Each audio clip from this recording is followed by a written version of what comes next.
They say happiness comes from within, but they also say follow your dreams.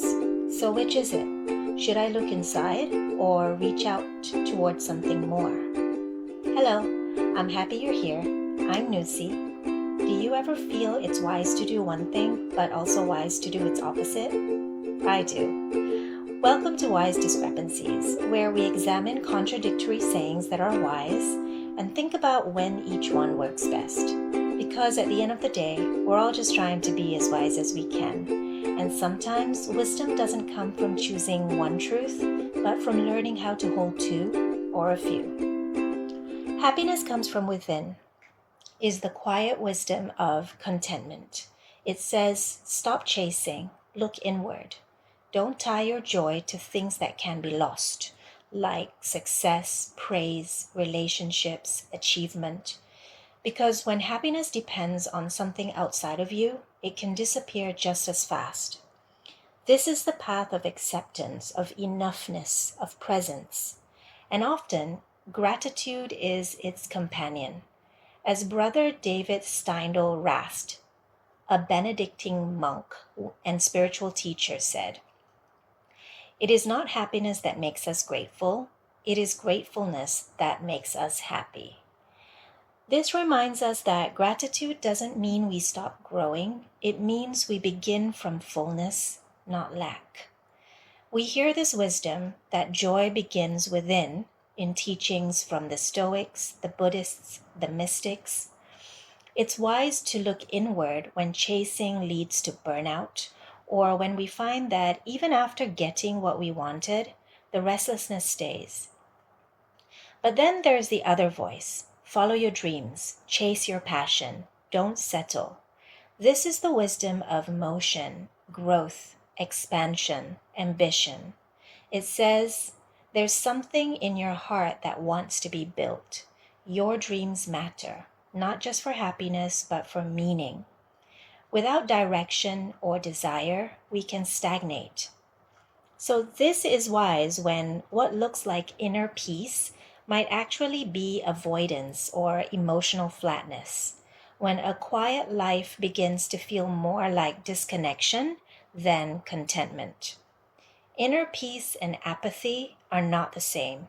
One is awake and steady, the other is numb. This wisdom reminds us that stillness should feel alive, that call to pursue your dreams is also wise when you've been ignoring your deeper calling for too long. When something inside you keeps nudging you toward growth, but you've been staying still. So what's the wise move? To sit still and be content, or to move toward what sets your heart on fire? Let's say you're at a career crossroads. Happiness comes from within might say, no job can give you peace if you don't already have it. Follow your dreams might say, don't shrink to fit. Go for what lights you up. Maybe both are true, because dreams pursued from a sense of wholeness are very different from dreams pursued out of emptiness. There's a Taoist teaching that says, when there's no desire, all things are at peace. But that doesn't mean we do nothing. It means we act from alignment, not lack. And there's a line by Eckhart Tolle that goes, don't seek happiness. If you seek it, you won't find it, because seeking is the antithesis of happiness. Still, he also acknowledges that joy arises naturally when we're living with presence, and sometimes presence leads us toward inspired action. A Zen proverb reminds us, before enlightenment, chop wood, carry water. After enlightenment, chop wood, carry water. It reminds us that action and contentment are not in conflict. One can move with purpose and still be free of striving. And from the Bhagavad Gita, quote, you have the right to work, but never to the fruit of work, unquote. Pursue what matters, but let go of attachment to the outcome. So maybe it's not either or. Maybe happiness does come from within, And that's exactly why we can chase our dreams wisely. I don't chase dreams because I need them to complete me. I follow them because they are one way I express the wholeness already within me. And maybe the real dream is to move through the world in a way that reflects the peace we already carry. As Joseph Murphy wrote in The Power of Your Subconscious Mind, desire is the fuel for manifestation, but detachment is the key. When your mind is at peace, your desire will manifest more easily. So even as we dream and create, it's not grasping that brings joy, it's trust.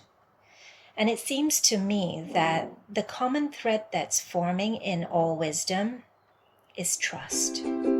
So what about you? Is this a moment to look within or to move forward with a dream? If this helped you pause, reflect, or breathe a little deeper, subscribe to Wise Discrepancies, because we're all just trying to be as wise as we can. And sometimes wisdom doesn't come from finding one truth, but from learning how to hold two or a few. If there's a pair of contradictory sayings you'd like me to explore in a future episode, drop it in the comments. I'd love to hear what wisdom you're wrestling with. Here's a mantra to take with you. I move toward what calls me with trust, not urgency. I move toward what calls me with trust, not urgency. Thanks for listening. Until next time.